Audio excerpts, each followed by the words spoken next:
And গোলুস kitchen থেকে সবাইকে welcome জানাই। আজকে আমি একটা মাছের প্রিপারেশন করছি। আমরা তো ভীষণ ভালোবাসি ইলিশ মাছ খেতে। চলো আজকের যে মাছের রেসিপিটা করছি একটু অন্য ধরনের। তাহলে রান্নাটায় চলে যাই, শুরু করি। ইলিশ মাছ খুব ভালো করে ধুয়ে আমি পরিষ্কার করে নিয়েছি। নিয়ে এবার একটু ওটাকে নুন হলুদ মাখিয়ে নিচ্ছি। যখনই ইলিশ মাছ আমাদের হয়, মানে আগে ভাজা, মানে তার সঙ্গে একটু তেল দিয়ে খাওয়া হয়, তারপরে যে মাছের যেদিন যে প্রিপারেশানটা হয় আর কি, সেইটা খাওয়া হয়। তা আজকেও তাই যথারীতি আগে একটু ভাজা খাওয়ার জন্য কয়েকটা পিস ভেজে নেব, তারপরের বাকি পিসগুলো আমি রান্নাটা করব, যে রেসিপিটা করব সেটাতে। মাছটা একটু ডিম ছিল, তাই ডিমটাও ভেজে নেব এর সঙ্গে। আজকে আমি এই মাছটা যে রান্না করব, মানে ভীষণ নতুন ধরনের রেসিপি মনে হলো, তাই তোমাদের সঙ্গেই শেয়ার করছি।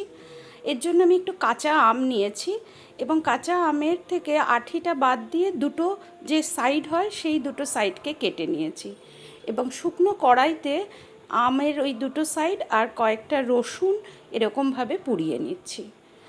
এবার তোমাদের অনেকের মনে হতে পারে যে তাহলে তো গোটা আম পুড়িয়ে নিতে পারি। হ্যাঁ, সেটা নিতেই পারি, কিন্তু আমার যেহেতু বেশি আমটা লাগবে না, কারণ এই কটা মাছের জন্য আমার এই দুটো পিস মানে সাইড হলেই যথেষ্ট। সেই জন্যই আমি এই পদ্ধতিতে এইভাবে এটাকে পুড়িয়ে নিচ্ছি। এই যে দেখেছো, বেশ আমটা ব্রাউন কালার হয়েছে পুড়ে।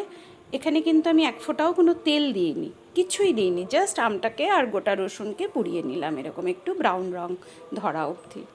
এবার ওটা ঠান্ডা হোক, ততক্ষণে আমি একটা মশলা রেডি করে নিই, সর্ষে বাটা আর কি করে নেব।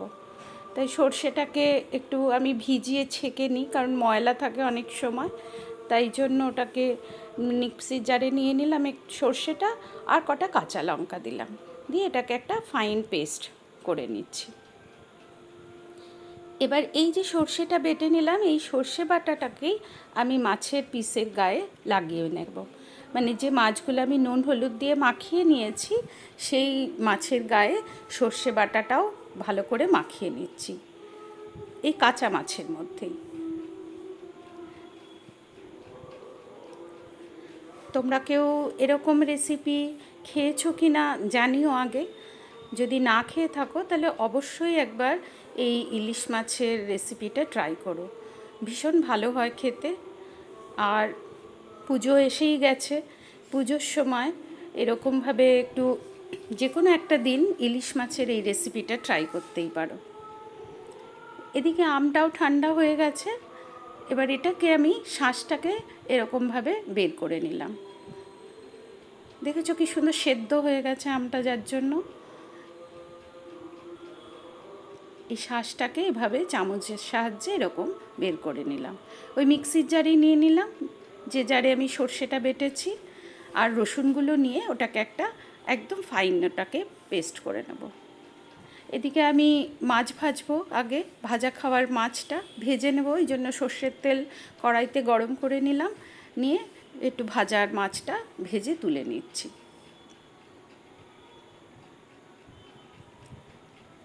মানে ইলিশ মাছের মনে হয় আমাদের মতন তোমরা সবাই এটা খুব ভালো খাও, যে ইলিশ মাছ ভাজা, ইলিশ মাছের ওই তারপরে তেল দিয়ে ভাতটা খাওয়া।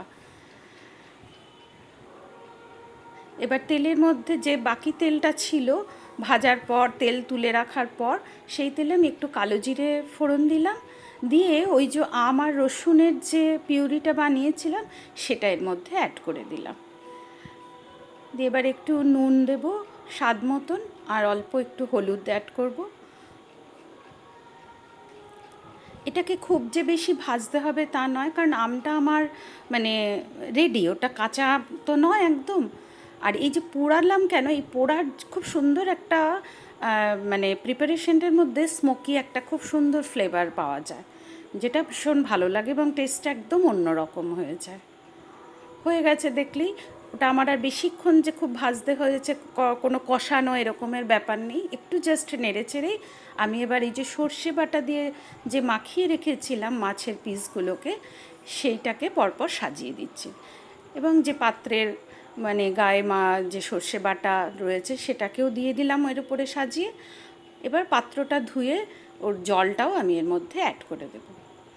ঝোল যেমন খাবে সেই মতন জল এখনই একবারেই দিয়ে দিতে হবে। এটা খুব যে পাতলা ঝোল হয় তাও নয়, আবার গা মাখাও একদম নয়, মানে মিডিয়াম কনসিস্টেন্সির ঝোলটা থাকবে। দিয়ে এগুলোকে একটু ওই আমের যে মানে পাল্পের যে ছিল সেইটার সঙ্গে এটাকে ভালো করে একটু মিশিয়ে দিচ্ছি। দিয়ে এটাকে একটু ভালো করে এরকম মিশিয়ে দিয়ে এটাকে একটু ফুটতে দেব। ঢেকে দিলাম। দিয়ে এবার এই যে ফুটে গেছে ঝোলটা, এবার উপর থেকে কয়েকটা কাঁচা লঙ্কা দিয়ে দিলাম। দিয়ে এটাকে মাছের পিসগুলোকে আবার একটু ওলট পালট করে দিই। ইলিশ মাছ হতে তো বেশি সময় লাগে না, মানে রেসিপিটা হচ্ছে খুব অল্প সময়ে মানে ভীষণ সুন্দর একটা রেসিপি। এই পুজোর সময় তো খুব বেশি সময় ধরে রান্না করতে কারোরই ভালো লাগে না, তাই চটজলদি রান্নাটাও যেমন হয়ে যায়, আবার খেতেও ভীষণ ভালো লাগে। আমার মানে রেডি হয়ে গেছে রান্নাটা, তাই নামানোর আগে একটু কাঁচা সর্ষের তেল এর মধ্যে দিয়ে আমি নামিয়ে দিলাম, সার্ভ করে দিয়েছি। এটা অবশ্যই তোমরা একবার ট্রাই করো। পুজোর সময় বলেই বললাম, আরও এটা পুজো স্পেশাল অনেক রেসিপি পরপর দিচ্ছি। চিকেনের রেসিপি গেছে, একটা ভেটকি মাছেরও খুব সুন্দর রেসিপি শেয়ার করেছি। এগুলো সবই পুজো স্পেশাল, অবশ্যই ট্রাই করো।